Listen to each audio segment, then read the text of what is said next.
ನಮಸ್ಕಾರ. ಎಲ್ಲ ಹೇಗಿದ್ದೀರಿ? ಚೆನ್ನಾಗಿದ್ದೀರಿ ಅಂತ ಹೇಳಿ ಅನ್ಕೊಂತೇನೆ. ಇವತ್ತಿನ ಒಂದು ವಿಷಯ ಮತ್ತೆ ಈ ಒಂದು ವಿಡಿಯೋ ಅತಿ ಇಂಪಾರ್ಟೆಂಟ್ ಇದೆ. ಸ್ವಲ್ಪ ಗಂಭೀರವಾದಂತ ವಿಷಯಗಳು ಇವೆ. ಅದನ್ನ ಪೂರ್ತಿ ನೋಡಿ. ಸ್ವಲ್ಪ ಫಾಸ್ಟ್ ಇಟ್ಕೊಂಡು ನೋಡಿದ್ರು ತೊಂದರೆ ಇಲ್ಲ, ಬಟ್ ಇದನ್ನ ಪೂರ್ತಿಯಾಗಿ ಈ ವಿಷಯವನ್ನ ಕಲೆಕ್ಟ್ ಮಾಡ್ಕೊಂಡು ನೋಡಿ. ಇವತ್ತಿನ ದಿನದಲ್ಲಿ ಒಂದಿಷ್ಟು ಜನರಿಗೆ ನಾವು ಯಾರನ್ನ ಬೆಂಬಲಿಸ್ಬೇಕು, ಯಾರನ್ನ ಬೆಂಬಲಿಸಬಾರ್ದು, ಬೆಂಬಲಿಸೋದಾದ್ರೆ ಹೇಗ್ ಬೆಂಬಲಿಸ್ಬೇಕು, ಯಾವ ಟೈಪ್ ಆ ವಿಷಯಗಳನ್ನ ನೋಡ್ಬೇಕು ಅನ್ನುವಂತ ದೃಷ್ಟಿಕೋನವೇ ಬರ್ತಾ ಇಲ್ಲ ಅಂತ ಹೇಳೋದು ಒಂದು ಶೋಚನೀಯ ಸಂಗತಿ. ಆದ್ರೆ ಸಾಮಾಜಿಕವಾಗಿ ನಾವು ಯಾವ ಭಾಷೆ ಉಪಯೋಗಿಸ್ಬೇಕು, ಯಾವ ಭಾಷೆ ಉಪಯೋಗಿಸ್ಬಾರ್ದು, ಒಂದು ಹೆಣ್ಣನ್ನ ನೋಡಿದ್ರೆ ಅಥವಾ ಒಂದು ಗಂಡನ್ನ ನೋಡಿದ್ರೆ ನಮ್ಗೆ ಅನ್ಸಿದ್ದನ್ನೆಲ್ಲ ತಗೊಂಡೋಗಿ ನಾವು ಯಾರದ್ದೋ ತಲೆಗೆ ತುಂಬಬಾರ್ದು ಅಂತ ಹೇಳೋದು ಕೂಡ ಗೊತ್ತಾಗ್ತಾ ಇಲ್ಲ. ನಾನು ಇದನ್ನ ತುಂಬಾ ನೇರವಾಗಿಯೇ ಹೇಳ್ತೇನೆ. ಈಗ ದರ್ಶನ್ ಒಂದು ಕೇಸನ್ನ ಹಿಡ್ಕೊಳ್ಳಿ, ಪವಿತ್ರ ಗೌಡ ಅಂತ ಹೇಳುವಂತ ಒಂದು ಹೆಣ್ಮಗಳನ್ನ ಹಿಡ್ಕೊಳ್ಳಿ. ಇಬ್ರ ಮೇಲೂ ಆಪಾದನೆ ಬಂದಿದೆ. ರೇಣುಕಸ್ವಾಮಿ ಅಂತ ಹೇಳೋನು ಸತ್ತೋಗಿದ್ದಾನೆ, ಅವನ ಹೆಂಡತಿ ಕೂಡ ಇದ್ದಾಳೆ. ಸೊ ಇಲ್ಲಿ ಎಲ್ಲಾ ಕಡೆಯೂ ಒಂದು ಹೆಣ್ಣು ಅಂತ ಹೇಳುವಂಥದ್ದು ಇದ್ದೇ ಇದ್ದಾಳೆ. ನೀವು ಪವಿತ್ರ ಗೌಡ ದರ್ಶನ್ಗೆ ಬೆಂಬಲ ಕೊಡುವ ಒಂದು ಬಲವಾದ ಅಭಿಪ್ರಾಯ ನಿಮ್ಮಲ್ಲಿದ್ರೆ ಖಂಡಿತ ನೀವು ಬೆಂಬಲ ಕೊಡಿ. ಆದ್ರೆ ಇನ್ನೊಂದು ಹೆಣ್ಣಿನ ಬಗ್ಗೆ ಅಥವಾ ಇನ್ನೊಂದು ಮನೆಯ ಬಗ್ಗೆ ಅಪಪ್ರಚಾರ ಬೇಡ. ನೀವು ರೇಣುಕಸ್ವಾಮಿಗೆ ಬೆಂಬಲ ಕೊಡ್ತೀರಿ ಅಂತೇಳಿ ಆದ್ರೆ ಇನ್ನೊಂದು ಹೆಣ್ಣಿನ ಬಗ್ಗೆ ಯಾಕೆ ಅಪಪ್ರಚಾರ ಮಾಡ್ತೀರಿ? ಈಗ ನಮಗೆ ಯಾರಿಗೂ ಈ ವಿಷಯಗಳೇ ಬೇಡ.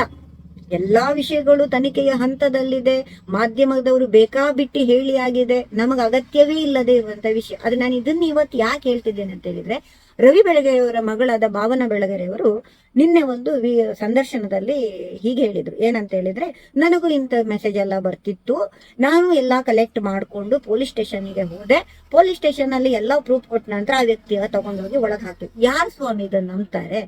ನಾನೇ ನಿನ್ನೆ ಒಂದು ಬ್ರಾಹ್ಮಣರಿಗೆ ಬೈದಿದ್ದಕ್ಕೆ ಒಂದು ಪೋಸ್ಟ್ ಹಾಕಿದ್ದೇನೆ, ಅವನು 2 ದಿನದಲ್ಲಿ ಹೊರಗಡೆ ಬಂದಿದ್ದಾನೆ.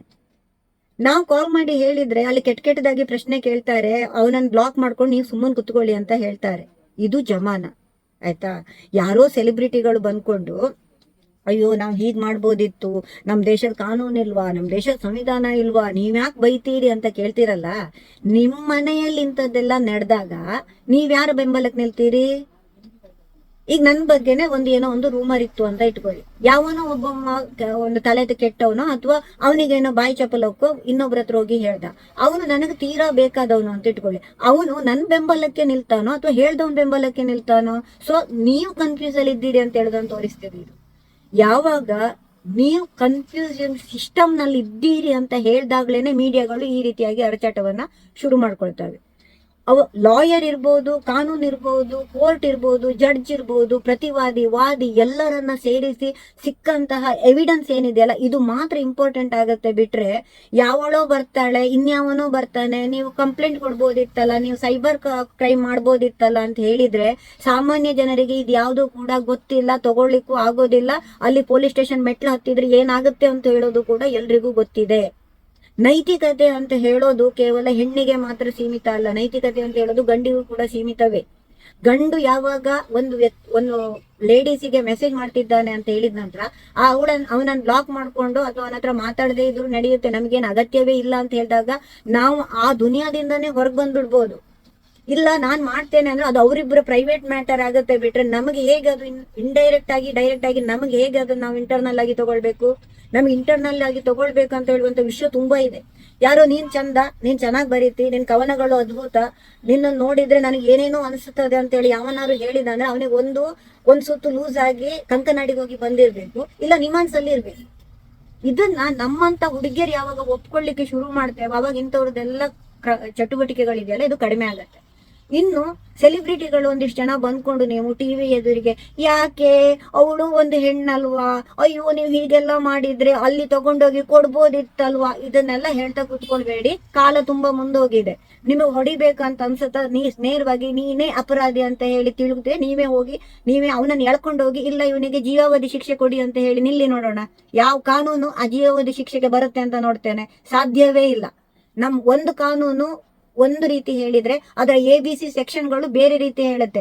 ನಿನ್ನೆ ದರ್ಶನ್ ಪರವಾದ ವಕೀಲರು ಏನ್ ಹೇಳಿದ್ರು? ಸೇಮ್ ಹೇಳಿದ್ರು. 120 ಪರ ನೀವಿದ್ದೀರಿ, 121 ಏನ್ ಹೇಳುತ್ತೆ ಅಂತ ಯಾರಿಗ್ ಗೊತ್ತಿದೆ? ನನಗ್ ಗೊತ್ತಿದ್ಯಾ? ನಿಮಗ್ ಗೊತ್ತಿದ್ಯಾ?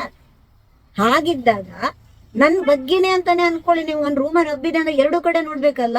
ನಿಮ್ಗೆ 2 ಕಿವಿ 2 ಕಣ್ಣು ದೇವ್ರು ಯಾಕೆ ಕೊಟ್ಟಿದ್ದಾನೆ? ಎರಡನ್ನೂ ಕರೆಕ್ಟ್ ಆಗಿ ನೋಡ್ಕೊಂಡು ಒಂದ್ ವ್ಯಕ್ತಿ ಬಗ್ಗೆ ಡಿಸೈಡ್ ಮಾಡಿ ಅಂತ ಹೇಳಿ. ನಿಮ್ಮಲ್ಲಿರುವ ಹಣ ಇರ್ಬೋದು, ಅಥವಾ ನಿಮ್ಮಲ್ಲಿರುವಂತಹ ಕಲ್ಟ್ ಇರ್ಬೋದು, ಅಥವಾ ನಿಮ್ಮಲ್ಲಿರುವಂತ ಯಾವುದೇ ಒಂದು ಚಿಂತನೆ ಇರ್ಬೋದು, ಅದು ನಿಮಗ್ ಮಾತ್ರ ಅಂತ ಹೇಳಿದ್ರೆ ನೀವು ಇನ್ನೊಬ್ರು ಕಿವಿಗೆ ಯಾಕೆ ಸುರಿತೀರಿ? ಸರಿ, ನಿಮಗೆ ಸರಿ ಅನ್ಸುತ್ತೆ ಅಂತ ಹೇಳಿ ಆದ್ರೆ ಗೋ ಅಹೆಡ್. ಯಾರು ತಡೆಯೋರಿದ್ದಾರೆ? ನಿಮ್ಮ ಮೊಬೈಲು, ನಿಮ್ಮ ಡಾಟಾ, ದುಡ್ಡು ನಿಮ್ಮದು, ನಿಮ್ಮ ಅಪ್ಪಂದ, ಯಾರದ್ದು? ಹೊಡೆದು ಮಾಡಿದಿರೋ, ಕಡ್ದು ಮಾಡಿದಿರೋ, ದುಡ್ದು ಮಾಡಿದಿರೋ? ದುಡ್ದು ಮಾಡಿದವರು ಖಂಡಿತ ರೇಣುಕಸ್ವಾಮಿ ಆಗಿ ಮೆಸೇಜ್ ಅನ್ನ ಮಾಡೋದಿಲ್ಲ. ದುಡ್ದು ಮಾಡಿದವರು ಯಾರೋ ಹೆಣ್ಮಗಳು ಹೇಳಿದ್ಲು ಅಂತ ಹೇಳಿ ಇನ್ನೊಂದು ಹೆಣ್ಮಗಳು ಸುದ್ದಿಯನ್ನ ಊರು ತುಂಬಾ ಹಂಚೋದು ಇಲ್ಲ. No gossips. ಇದು ಯಾರು ದುಡಿಯೋರು ಮಾಡೋದಿಲ್ಲ, ಯಾಕೆಂದ್ರೆ ನಮಗ್ ಕೆಲಸ ತುಂಬಾ ಇರುತ್ತೆ. ಈ ರೀತಿ ಇರ್ಬೇಕಾದ್ರೆ ಪ್ರತಿಯೊಬ್ಬರ ಜೀವನವು ಅವರವರ ಜೀವನದಲ್ಲಿ ಇಂಪಾರ್ಟೆಂಟೇ. ಪ್ರತಿಯೊಂದು ಜೀವಿಯೂ ಕೂಡ, ಈಗ ವಿಜಯಲಕ್ಷ್ಮಿಯಿಂದ ಸ್ಟಾರ್ಟ್ ಆದ್ರೆ ರೇಣುಕಸ್ವಾಮಿ ಹೆಂಡತಿಯವರಿಗೂ ಅವರದ್ದೇ ಆದಂತ ಒಂದಿಷ್ಟು ಪರ್ಸನಲ್ ಲೈಫ್ ಇದೆ. ಆ ಲೈಫಿನೊಳಗಡೆ ಸೆಲೆಬ್ರಿಟಿಗಳು ಬಂದು ಮಾತಾಡುವಂತದ್ದು ಇದೆಯಲ್ಲ, ಅದನ್ನ ನೋಡಿದ್ರೆ ಅವರನ್ನೇ ನೆಕ್ಸ್ಟ್ ಕೇಳೋಣ ಅಂತ ಆಗತ್ತೆ. ರವಿ ಬೆಳಗೆರೆ ಅವ್ರು ಹೇಗಿದ್ರು? ಯಾಕೆ ಅವ್ರಿಗೆ 2 ಹೆಂಡತಿ ಇರ್ಲಿಲ್ವಾ? ಈ ಸಂಬಂಧಗಳು ಅವ್ರವ್ರು ಮಾಡ್ಕೊಂಡಿದ್ದು ಅವ್ರವರೇ ಅನುಭವಿಸ್ತಾರೆ. ನಮ್ಗೆ ಅಗತ್ಯ ಇಲ್ಲ. ಇಲ್ಲ ಹಾಲಿನ ರೇಟ್ ಜಾಸ್ತಿ ಆಗ್ತಾ ಇದೆ, PGCET ಬರೆಯೋರಿಗೆ 1ನೇ ಕ್ಲಾಸಿಂದ ಮಾರ್ಕ್ಸ್ ಕಾರ್ಡ್ ತರಬೇಕು ಅಂತ ಹೇಳಿ ಹೇಳ್ತಿದೆ ಗೌರ್ಮೆಂಟ್. ಇನ್ಯಾವ್ಯಾವ್ದು ಹೊಸ ರೂಲ್ಸ್ ಬರ್ತಾ ಇದೆ, ಯಾರಿಗೂ ಬೇಡ. ಯಾಕೆ ನಿಮ್ಮ ಮನೇಲಿ ಮಕ್ಳಿಲ್ವಾ? ಯಾಕೆ ರೇಣುಕಸ್ವಾಮಿ ಹೆಂಡತಿ ಪ್ರೆಗ್ನೆಂಟ್ ಅಂತ ಅವಳಿಗೆ ಡೆಲಿವರಿ ಆಗೋದಿಲ್ವಾ? ಅವಳಿಗೆ ನಾಳೆ ಎಜುಕೇಶನ್ ಬೇಡವಾ? ಇಲ್ಲಿ ದರ್ಶನ ಮಗ ಓದ್ತಿದ್ದಾನೆ, ಅವನಿಗೆ ಎಜುಕೇಶನ್ ಬೇಡವಾ? ಯಾಕೆ ಎಲ್ಲರನ್ನೂ ಹಿಡ್ಕೊಂಡು ಚೆಚ್ತಾ ಕೂತ್ಕೊಳ್ತೀರಿ? ನಿಮ್ಮ ಅಗತ್ಯತೆ ಎಷ್ಟು? ಸರಿ, ಈಗ ನಾ ಇದನ್ನ ಹೇಳ್ತಿದ್ದೇನೆ, ನೇನೆಲ್ಲ ಹೇಳ್ತಿದ್ದೇನೆ. ನನ್ನ ಬದುಕಿ ಯಾಕೆ ಸ್ವಾಮಿ ನಿಮ್ಗೆ? ನಾನು ಬಿಸ್ನೆಸ್ ಮಾಡ್ತಿದ್ದೇನೆ, ನನ್ನಷ್ಟಕ್ಕೆ ನಾನು ಮಾತಾಡ್ತಿದ್ದೇನೆ, ನನ್ನಷ್ಟಕ್ಕೆ ನಾನು ಇಲ್ಲಿ ನಿಂತ್ಕೊಳ್ತೇನೆ. ನನ್ನನ್ನು ನೋಡಿದ್ರೆ ಏನೋ ಆಗ್ತದೆ ಅಂತ ಹೇಳಿ ಇಷ್ಟುದಲ್ಲಿ ಇಷ್ಟು ಯಾಕೆ ಬರೀತೀರಿ? ನನ್ನ ಹತ್ರನೇ ಹೇಳಿ, ನಾನು ಉತ್ತರ ಕೊಡ್ತೇನೆ. ಅದಕ್ಕೆ ಇನ್ನೊಬ್ರ ಹತ್ರ ಹೋಗಿ ಯಾಕೆ ಹೇಳ್ತೀರಿ? ಡೈರೆಕ್ಟ್ ಇಲ್ಲೇ ಮೆಸೇಜ್ ಹಾಕಿ, ಈ ವಿಡಿಯೋ ನೋಡ್ತಿದ್ದೀರಲ್ಲ, ವಿಡಿಯೋ ಅಪ್ಲೋಡ್ ಮಾಡ್ತೇನೆ, ನಿಮ್ಗೆಲ್ಲ ಶೇರ್ ಮಾಡ್ತೇನಲ್ಲ, ಅದ್ರೊಳಗೆ ಹೇಳಿ ಯು ಆರ್ ವೆರಿ ಸೆಕ್ಸಿ ಅಂತ ಹೇಳಿ ನಾನು ಉತ್ತರ ಕೊಡ್ತೇನೆ. ಅದಕ್ಕೆ ನನಗ್ ಗೊತ್ತಿದೆ, ಐ ಪೇಸ್ ಇಟ್. ಓಕೆನಾ? ಹಾಗಾಗಿ ಹೇಳ್ತಿದ್ದೇನೆ, ಯಾರಿಗೆ ಯಾವುದು ಖಂಡಿತ ಅದು ಇಂಪಾರ್ಟೆಂಟ್ ಅಲ್ಲ. ಯಾವರಿಗೆ ಯಾವುದನ್ನ ನೋಡ್ಬೇಕು, ನಾವು ಆ ಒಂದು ಕೇಸುಗಳಿರ್ಬೋದು, ಆ ವ್ಯಕ್ತಿ ಇರ್ಬೋದು, ಆ ಒಂದು ಪದ ಇರ್ಬೋದು, ಅದನ್ನ ನಾವು ಹೇಗೆ ತಗೊಳ್ತೇವೆ ಅಂತ ಹೇಳಿದ್ರ ಮೇಲೆ ಮಾತ್ರ ಸಮಾಜ ನಿಂತಿರುತ್ತೆ. ಈ ಸಮಾಜ ನಿಮಗೆ ಕರೆಕ್ಟ್ ಆಗಿ ಇರ್ಬೇಕು ಅಂತ ಹೇಳಿದ್ರೆ ಈ ಮಾತುಗಳು ಯಾವತ್ತು ಇವತ್ತಲ್ಲ. ನನಗೆ ಹೇಳಿಕೊಟ್ಟದ್ದು ಯಾವಾಗ? 8ನೇ ಕ್ಲಾಸಿಗೆ ಬರ್ಬೇಕಿದೆ. ಒಂದು ಡಾಕ್ಟರ್ ಬಂದು ನಮ್ಮ ಲೇಡೀಸ್ ಹೇಗಿರ್ಬೇಕಂದ್ರೆ, ಗರ್ಲ್ಸ್ ಹೇಗಿರ್ಬೇಕಂತ ಹೇಳಿ ಹೇಳಿದಾಗ ಮಾತ್ರ ನಮ್ಗೆ ಇಂತ ಕೆಲವೊಂದು ವಿಷಯಗಳು ಗೊತ್ತಾಗಿತ್ತು. ಹಾಗಾಗಿ ನನಗೆ ಫೇಸ್ ಮಾಡ್ಲಿಕ್ಕೆ ಬರುತ್ತೆ. ನನ್ನಂತವ್ರು ಎಷ್ಟೋ ಜನ ಇದ್ದಾರೆ, ಆದ್ರೆ ಯಾರು ಬಾಯಿ ಬಿಟ್ಟು ಹೇಳೋದಿಲ್ಲ. ಹಾಗಂತ ನಿಮಗೆಲ್ಲ ಏನೋ ಭಯಂಕರ ಸಂದೇಶ ಕೊಡ್ತೇನೆ, ನಾನು ಸೀತೆಯಂತಹ ವ್ಯಕ್ತಿ ಅಂತ ಹೇಳಿ ತಿಳ್ಕೊಳ್ಬೇಡಿ.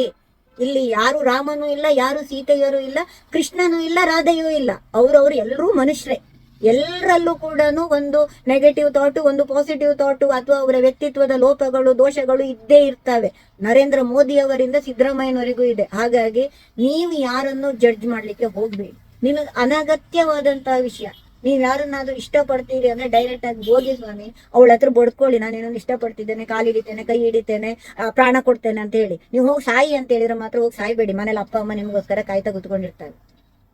ಯಾವನೋ ಬಂದ ನಿಮ್ಗೇನೋ ಹೇಳಿದ, ಅಯ್ಯೋ ಅದನ್ನೇ ದೊಡ್ಡ ಮಾಡಿ ನೀವು 4 ಜನರ ಹತ್ರ ಹೇಳಿ, ಆ ಹುಡುಗನ ಬಗ್ಗೆ ಮಾನ ಮರ್ಯಾದೆ ಪೂರ್ತಿ ತೆಗೆದು ಆ ಹುಡುಗಂದು, ಇನ್ನು ನಾವು ಕಾಲೇಜಿಗೆ ಬರದೇ ಇದ್ದಾಗೆ, ರೋಡಲ್ಲಿ ನಡೆದೇ ಇರುವಾಗೆ ಹುಡುಗಿಯರು ಕೂಡ ಮಾಡ್ಬೇಡಿ. ನೀವೇನ್ ಅಪ್ಸರೆಯರಲ್ಲ, ಅವ್ರ ಅಂಬೆ ಊರ್ವಶಿ ಮೇನಕೇರು. ನೀವಾದ್ರೆ ಊರಿಡ್ತಿದ್ರ? ನೀವು ಇಲ್ಲ.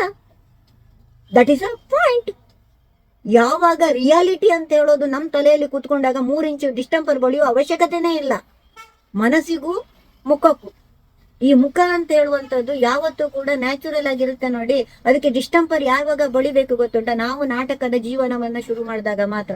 ಸೊ ನನಗೆ ನಾಟಕದ ಜೀವನ ಇಷ್ಟ ಇಲ್ಲ, ನಿಮಗೂ ನಾಟಕದ ಜೀವನ ಇಷ್ಟ ಆಗ್ಬಾರ್ದು ಅಂತ ಹೇಳೋದಕ್ಕೆ ಈ ಒಂದು ವಿಡಿಯೋ ಬಿಟ್ರೆ. ಮತ್ತೆ ನಾನು ಸೀತಾ ಮಾತೆ, ನಾನು ಬಹಳ ಚಂದ ಬೆಳದಿಂಗಳಂತಹ ಮೈಬಣ್ಣ ಹೊಂದಿದವಳು. ಇದೆಲ್ಲ ಕಾವ್ಯಕ್ಕೆ ಚಂದ. ಕಾಳಿದಾಸನ ಶಾಕುಂತಲೆ ಓದಿ ಓದಿ ಓದಿ ನಾನು ಆರ್ಟ್ಸ್ ಸ್ಟೂಡೆಂಟ್ ಆಗಿದ್ದಕ್ಕೆ ಓದಿ ಓದಿ ಬರ್ದು ಸಾಕಾಗಿದೆ ನನಗೆ. ನೀವು ಅದನ್ನ ಯಾವುದು ಹೇಳ್ಬೇಡಿ. ನಾನು ಕರೆಕ್ಟಾಗಿ ನಿಮ್ಗೆ ನನ್ನ ಬಗ್ಗೆ ನಾನೊಂದು ಡೆಫಿನೇಷನ್ ಕೊಡ್ತೇನೆ. ನಾನು ನಿರ್ಲಿಪ್ತವಾದಂತಹ ಜೀವಿ, ಇಷ್ಟೇ ಬಿಟ್ರೆ ನನಗೆ ಎಲ್ಲವನ್ನೂ ನೋಡ್ತೇನೆ. ನಾನು ಯಾವುದು ಪರ, ಯಾವುದು ವಿರೋಧ, ಯಾವುದೇ ಇರ್ಲಿ, ವೈಜ್ಞಾನಿಕ ಲೇಖನ ಇರ್ಲಿ, ವೈಚಾರಿಕ ಲೇಖನ ಇರ್ಲಿ, ಪ್ರತಿಯೊಂದನ್ನು ನೋಡ್ತೇನೆ. ಇನ್ನೂ ಒಂದು ವಿಷಯ ಇದೆ, ಏನಂತ ಹೇಳಿದ್ರೆ, ಯಾರೋ ನಕಲು ಮಾಡ್ತಾರೆ ಆಯ್ತಾ, ಕೃತಿಚೌರ್ಯ ಅಂತ ಕರೀತಾರೆ. ನೀವು ಅವರ ಹೆಸರನ್ನ ಹಾಕಿ ಆ ಲಿಂಕ್ ಅನ್ನ ಹಾಕ್ತೀರಿ, ಎಲ್ಲ ಮಾಡ್ತೀರಿ. ಕೆಲವು ಅಂತ ಹೇಳೋದನ್ನ ಯಾಕೆ ಸೇರ್ಸೋದಿಲ್ಲ? ನಾವು ಪ್ರಶ್ನೆ ಕೇಳ್ತೇವೆ ನಿಮ್ಮನ್ನ, ಹೆಣ್ಣು ಮಕ್ಳೆಲ್ಲ ಹಾಗೆ ಅಂತ ಹೇಳ್ಬಿಟ್ರೆ, ಯಾಕೆ ಹೆಣ್ಣು ಸಂಕುಲವೇ ಹಾಗೆ ಅಂತ ಹೇಳಿದ್ರೆ ನಾವು ಬರಿಬಹುದಲ್ಲ, ಗಂಡ್ಮಕ್ಳೆಲ್ಲರೂ ಹಾಗೆ ಅಂತ ಹೇಳಿ. ಬರಹಗಾರ್ತಿ ಆಗಿದ್ದಕ್ಕೆ ಈ ಮಾತನ್ನು ಹೇಳ್ತಿದ್ದೇನೆ. ಯಾಕೆಂದ್ರೆ ಒಮ್ಮೆ ಕೃತಿ ಚೌರ್ಯ ಆಗಿದ್ದಕ್ಕೆ, ಒಂದು ಪೇಪರ್ ಅಲ್ಲಿ ಬಂದಿದ್ದಕ್ಕೆ ಲೇಖಕನಿಗೂ ಹಾಗೂ ಆ ಪತ್ರಿಕೆಗೂ ಎರಡಕ್ಕೂ ಸಮವನ್ನ ಕಲ್ಪಿಸಿ ಕೊಟ್ಟು ನಾನು ಇದು ಹೇಳ್ತಾ ಇದ್ದೇನೆ. ಆ ನೈತಿಕತೆ ನನಗಿರೋದಕ್ಕೆ ಹೇಳ್ತಿದ್ದೇನೆ. ನಿಮಗೆ ಆ ನೈತಿಕತೆ ಇದ್ರೆ ಯಾರದಾರು ವಿಷಯ ಹೇಳ್ಬೇಕಂತ ಹೇಳಿದ್ರೆ ಅವನ ಹೆಸರಾಕಿ, ನಾನೀಗ ಏನು ಹಾದಿ ಮನೆ ಬೀದಿ ಮನೆ ಅಂತ ಹೇಳಿ ಬರ್ದಿದ್ದೇನೆ, ಆ ಟೈಪ್ ಬರೀರಿ, ವಿಡಿಯೋ ಮಾಡಿ ಹಾಕಿ, ಏನು ಬೇಕಾದ್ರೂ ಮಾಡ್ಕೊಳ್ಳಿ. ಬಟ್ ನಿಮ್ಗೆ ಧೈರ್ಯ ಇರ್ಬೇಕು. ಸೊ ಧೈರ್ಯ ಇಲ್ಲ ಅಂತ ಹೇಳಿದ್ರೆ ಯಾವ್ದಕ್ಕೂ ಹೋಗ್ಬೇಡಿ, ನಿಮ್ಮಷ್ಟಕ್ಕೆ ನೀವಿರಿ. ನಾನು ಈಗಲೂ ಹೇಳ್ತಿದ್ದೇನೆ, ನಿಮಗೆ ನಾನು ಕೆಡ್ದಾಗ ಕಾಣಿಸ್ತೇನಾ, ಡೈರೆಕ್ಟ್ ಹೇಳಿ. ನಿಮಗ್ ನನಗೆ ಬೇರೆ ರೀತಿಯಲ್ಲಿ ಕಾಣ್ತಿದ್ದೇನೆ, ನನ್ನನ್ನೇ ಕಾಂಟ್ಯಾಕ್ಟ್ ಮಾಡಿ. ಇನ್ಯಾರದ್ದೋ ಕಿವಿಗೆ ಹೋಗಿ ನಾನು ಹೀಗೆ ಹೇಳಿದ್ದೆ, ಅವ್ರು ನೋಡಿದ್ರೆ ಹಾಗಿದ್ದಾರೆ, ಈ ಟೈಪ್ ಎಲ್ಲ ಆಕ್ಟಿಂಗ್, ಭರತನಾಟ್ಯ, ಕ್ಲಾಸಿಕಲ್, ಕಥಕ್, ಮೋಹಿನಿಯಾಟ್ಟಂ ಇದೆಲ್ಲ ಇಲ್ಲಿ ಹೇಳೋದು ಬೇಡ. ಹಾಗಾಗಿ ನಾನು ಇಲ್ಲಿಗೆ ವಿಷಯವನ್ನ ಮುಗಿಸ್ತಿದ್ದೇನೆ. ಇನ್ನು ಮುಂದೆ ಆದ್ರೂ ಎಲ್ಲ ಸುಧಾರಿಸ್ಕೊಳ್ಳಿ. ನಮಗೆ ಪ್ರಜ್ವಲ್ ಆಗಿರ್ಬೋದು, ದರ್ಶನ್ ಆಗಿರ್ಬೋದು, ಪವಿತ್ರ ಗೌಡ ಆಗಿರ್ಬೋದು, ರೇಣುಕಸ್ವಾಮಿ ಆಗಿರ್ಬೋದು, ಈ ಯಾವ ಶ್ರೀಮಂತ ಲೇಖಕರುಗಳಿರ್ಬೋದು ಅಥವಾ ಅವರ ಜೀವನದ ಒಳಗುಟ್ಟುಗಳಿರ್ಬೋದು, ಇದು ಯಾವುದು ನಮ್ಮಂತವರಿಗೆ ಬೇಡ. ನಮ್ಮಂತವರಿಗೆ ಬೇಕಾದಂಥದ್ದು ಬದುಕು ಕಟ್ಟಿಕೊಳ್ಳಿಕ್ಕೆ ಎಷ್ಟು ಬೇಕು, ನಾಳೆ ನಮ್ಮ ಮಕ್ಕಳಿಗೆ ಹೇಗೆ ಭವಿಷ್ಯವನ್ನ ಕಟ್ಟಿಕೊಡ್ಬೋದು. ಸಾಮಾಜಿಕವಾಗಿ ಯಾವುದೋ ಒಂದು ಅನ್ಯಾಯ ಆಗ್ತಾ ಇದೆ, ಕಾರ್ ಪಾರ್ಕಿಂಗ್ ಮಾಡಿ ಸರಿಯಾಗಿಲ್ಲ, ಯಾರೋ ಜಗಳ ಮಾಡ್ತಿದ್ದಾರೆ, ಇನ್ಯಾರೋ ಇಲ್ಲಿ ಆಕ್ಸಿಡೆಂಟ್ ಆಗಿದೆ, ಅವರನ್ನ ಹಾಕೋದು, ಇಂಥದ್ದೇ ಬೇಕು. ಎಲ್ಲಕ್ಕಿಂತ ಮುಖ್ಯವಾದದ್ದು ಏನಂತ ಹೇಳಿದ್ರೆ, ಸೆನ್ಸಿಟಿವ್ನೆಸ್ ಎಲ್ಲಿ ಬರುತ್ತೆ ಅಂತ ಹೇಳಿದ್ರೆ, ಒಂದು ವ್ಯಕ್ತಿ ನಮ್ ಕಣ್ ಮುಂದೆನೆ ಏನೋ ಆಕ್ಸಿಡೆಂಟ್ ಆಗಿ ಒದ್ದಾಡ್ತಿದ್ದಾನೆ ಅಂದ್ರೆ ಅವನನ್ನ ಕರೆಕ್ಟ್ ಆಗಿ ತಗೊಂಡೋಗಿ ಟೈಮಿಗೆ ಹಾಸ್ಪಿಟ್ಲಿಗೆ ಹಾಕೋದು. ಇದಕ್ಕೆ ಸೇವೆ ಅಂತ ಕರೀತಾರೆ. ಅಂತ ಸೇವೆಯನ್ನ ಯಾರಾದ್ರೂ ಮಾಡಿ, ಬಟ್ ಅದನ್ನ ಬಿಟ್ಕೊಂಡು ಗಾಸಿಪ್ ಅನ್ನ ಹರಡಿಸ್ಕೊಳ್ತಾ, ಅಯ್ಯೋ ಹಾಗಂತೆ, ಈ ಏನ್ ಹೇಳ್ತಾರೆ, ನಿಮ್ಮ ತೆವಲಿಗೆ ಈ ಎಲ್ಲಾ ಕೇಸ್ಗಳನ್ನ ಅವ್ರು ಹೇಳ್ತಾರೆ ಮಾಧ್ಯಮದವರು ಅಂತ ಹೇಳಿದ್ರೆ ನಿಮ್ಮ ದುಡ್ಡು ಖರ್ಚಾಗತ್ತೆ ಬಿಟ್ರೆ TRP ಅವರಿಗಂತೂ ಸಿಗುತ್ತೆ. ಅವ್ರಿಗೆ ಕೋಟಿಗಟ್ಟಲೆ ಇನ್ವೆಸ್ಟ್ಮೆಂಟ್ ಕೂಡ ಅವ್ರು ಮಾಡ್ಕೊಂಡಿದ್ದಾರೆ.